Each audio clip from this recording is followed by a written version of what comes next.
Kaidah nomor 81. Setelah di kaidah sebelumnya kita menyinggung tentang hak dan kewajiban antara penanya dan yang ditanya, maka di sini kita akan melanjutkan tentang beberapa persoalan yang barangkali jawaban daripada orang yang ditanya itu muskil. Apakah di sini ada toleransi khususnya di dalam akidah? Maka kaidah ini akan menjawab pertanyaan tersebut. Langsung saja, qala mu'allifu rahimahullah ta'ala wa nafa'ana bilumi amin ya Allah ya rabbal alamin. La yuqbalu fi babil i'tiqadi muhimun wala mubhamun wala yusallamu li ahadin fi ma waqa minhu duna kalamin fihi bal yuradu fi nafsihi bima yasihu raddu johirihi ilaihi. La yuqbalu, tidak bisa diterima, ya ini maksudnya dalam konteks berdialog, berbicara atau menjawab. Di dalam bab i'tiqad muhimun, sesuatu yang mendatangkan kesan sebaliknya atau kesan salah yang bertentangan dengan akidah. Wala mubham, tidak juga sesuatu yang dia itu abstrak. Sebetulnya di kaidah sebelumnya kita udah pernah menyinggung persoalan tentang kata-kata atau tentang nas yang muhim dan mubham. Akan tetapi beda konteks, karena konteks di sini itu adalah seperti dalam proses belajar mengajar atau perkataan selain daripada nas. Pokoknya ini apabila di dalam bab i'tiqad maka tidak bisa diterima. Wala yusalamu li ahadin bima waqa'a minhu duna kalamin fihi, dan kita juga tidak menyerahkan atau memasrahkan kepada seseorang di dalam sesuatu yang terjadi dari mubham tadi duna kalamin fihi, yang bukan perkataan di dalamnya. Artinya di sini kita tidak boleh menyerahkan atau memaknai kepada seseorang yang bukan makna daripada perkataannya. Artinya di sini kita tidak bisa menginterpretasikan seenaknya sebelum kita mengklarifikasi terhadap orang tersebut. Maka di sini musannif melanjutkan bal yuradu fi nafsihi bima yasihu raddu johirihi ilaihi, malah dikembalikan fi nafsihi di dalam perkataan itu sendiri dengan sesuatu yang memang sah, dikembalikan johirnya kepada orang tersebut si mutakalim. Jadi artinya apa? Perkataan yang muhim atau mubham ya dikembalikan sebagaimana adanya. Suma in hadara qailuhu tukul lima mahu fi manau wa hukmi fi nafsi wa dzikrihi. Kemudian apabila orangnya memang ada tukul lima, maka diajak bicara atau diklarifikasi mahu beserta orang tersebut. Fi manahu, di dalam mananya, hukumnya, fi nafsihi wa dzikrihi, di dalam hakikat makna itu dan penuturannya. Wa in udima tu'uwila bima yarudduhu li aslil haq in wafaqo aslan syar'iyan fi itlaqihi wasabatat imamatu qailihi kama piri salat ibni abi jaid fi masalatil istiwa wa ghairihi.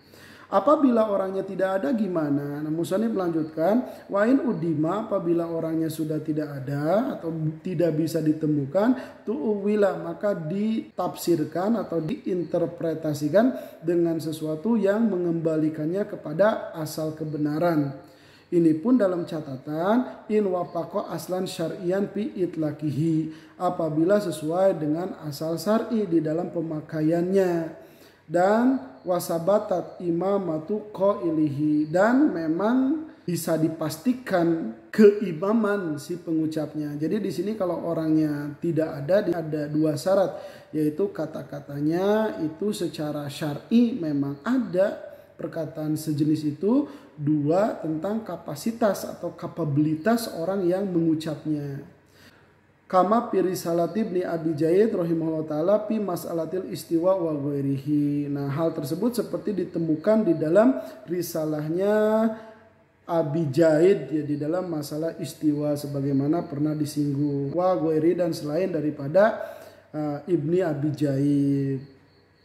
Nah, apakah di sini kita harus membeda-bedakan? Apabila munculnya dari kalangan sufi, ya kita toleran gitu. Kalau misalnya keluarnya dari kalam faqih itu tidak.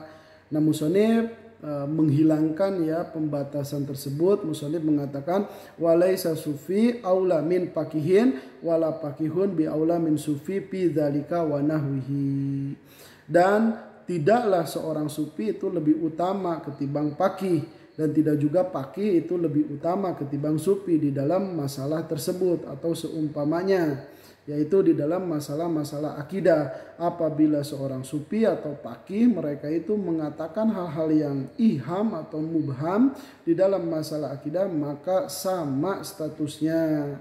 Malah di sini musonif memberikan sedikit toleransi lah terhadap para sufi. Bali sufi rubama kana a'zar li dhaikil ibarati an maqasidi wa qasri ma takallama fi ala nau'ihi wa ramihi tahqiqa bi isyaratihi. Malah seorang sufi terkadang keadaannya sufi itu ajar ya, lebih dimaklumi atau lebih diberikan toleransi.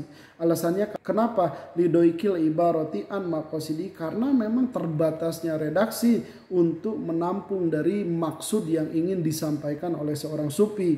Wa qasri ma takallama fihi ala nau'ihi, dan terbatasnya apa yang ia bicarakan di dalamnya ala nau'ihi, dari tema atau topik atau jenis dari apa yang dibicarakan. Warau mihit tahqiqo bi isyarati, dan maksudnya si sufi tadi untuk menjelaskan akan isyaratnya. Ya mungkin alasan atau dasar daripada musonif memberikan toleran terhadap sufi ya karena kan sufi itu menjelaskan hal-hal yang sifatnya dia itu pengalaman spiritualnya yang sulit sekali untuk dijelaskan menggunakan kata-kata. Ya jangankan sufi, di dalam persoalan-persoalan yang sifatnya emosi saja kadang pernyataan perasaan itu sulit sekali untuk digambarkan dengan kata-kata ya. Orang yang dia itu belajar sastra sangat memahami kali ya tentang situasi hal tersebut. Oleh karenanya dalam banyak persoalan sering sekali digunakan metafor-metafor atau hiperbol gitu ya untuk menjelaskan perasaannya tadi atau ingin menjelaskan ekspresi batinnya gitu. Karena kalau misalnya kata-kata biasa itu tidak menampung apa yang ingin disampaikannya. Wa in suwigo ta'wilu pi ahadihima lajima pil akhar. Nah, apabila diperbolehkan menginterpretasikan di salah satunya, maksudnya paqih atau sufi, lajima pil akhar, maka niscaya juga untuk yang lainnya. Wa in kila la yuta'awwalu illa kalamul ma'sum fatawilul a'immati kalama mislihim nakidul lahu aw hiya mardudatun alaihim aw likullin ijtihaduhu idil khilafu fil mas'alati mawjudun kullu dzalika ba'da raddi ma la yahtamilul haqqu biwajhin wallahu subhanahu a'lam. Mungkin di sini ada orang yang keberatan, ngapain sih kita nakwil orang yang dia itu memang tidak masum, artinya berkemungkinan salah gitu. Dengan mengatakan wa in kila, apabila dikatakan la yuta'awwalu illa kalamul maksum, tidak boleh diinterpretasikan atau ditakwil terkecuali perkataannya yang maksum, terkecuali perkataan baginda Nabi Muhammad SAW.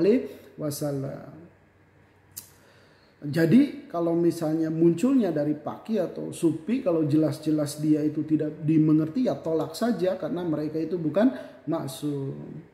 Tetapi di sini musonif menjawab fatawilul a'immati kalama mislihim nakidun lahu. Maka interpretasinya para imam kalama mislihim, yaitu terhadap perkataan yang selepel dengan mereka, nakidun itu menjadi pembatal lahu untuk klaim orang yang diandaikan mengatakan la yuta'awwalu illa kalamul maksum. Au hiya mardudatun alaihim, atau para a'immah itu mengembalikan kepada mereka. Au likulin ijtihaduhu, atau setiap masing-masing memiliki ijtihadnya. Idil khilafu fil mas'alati mawjudun, karena memang perbedaan di dalam masalah itu ada. Kullu dzalika ba'da raddi ma la yahtamilul haqqa biwajhin. Nah, semua itu terjadi setelah apa? Ba'da raddi ma la yahtamilu, setelah mengembalikan apa yang tidak memungkinkan adanya kebenaran biwajhin, dalam satu pendekatan tertentu. Wallahu subhanahu a'lam. Dan Allah yang maha suci lah yang maha mengetahui. Naktafi bihadzal qadar wallahu a'lam bishawab.